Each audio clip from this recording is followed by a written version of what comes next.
Hello guys, good evening, welcome back to my channel. And today or tonight I will show you something. Meron akong mino-monitor ngayon that is for me is a milestone for my unit. Kasi nga it's already 5 years and it has already passed the 5 years warranty. So wala nang warranty guys, I'm on my own.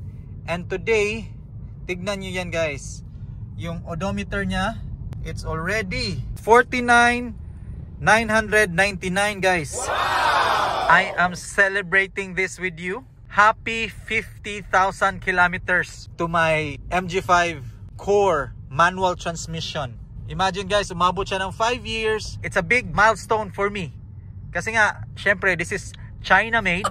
Who would expect it will reach 5 years and 50,000 kilometers na walang major issues. So excited. I just came from work and I'm sorry na medyo madilim kasi eto, gabi yung inabot nung 50,000 kilometers ko.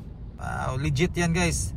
49,999 kilometers in 5 years. Wow!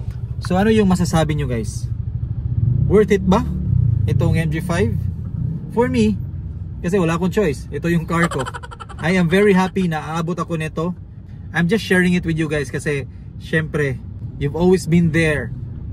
Every vlog, tinitignan nyo yung mga videos ko. So thank you so much.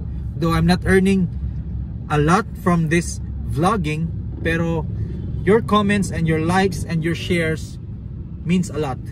So eto guys, back to monitoring tayo.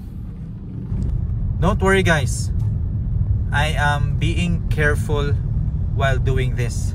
Tingnan nyo naman, 30 kilometers per hour lang yung takbo ko. Ang tagal. Ang tagal.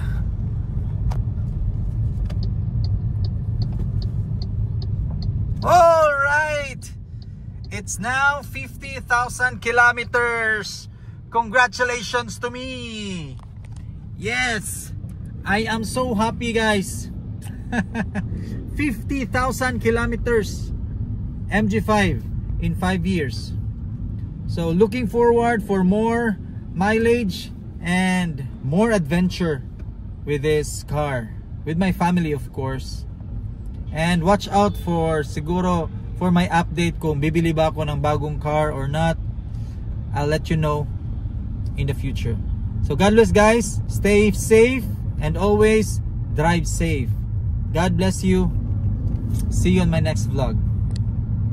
Again, ito, yan, 50,000 ha. Thank you for watching.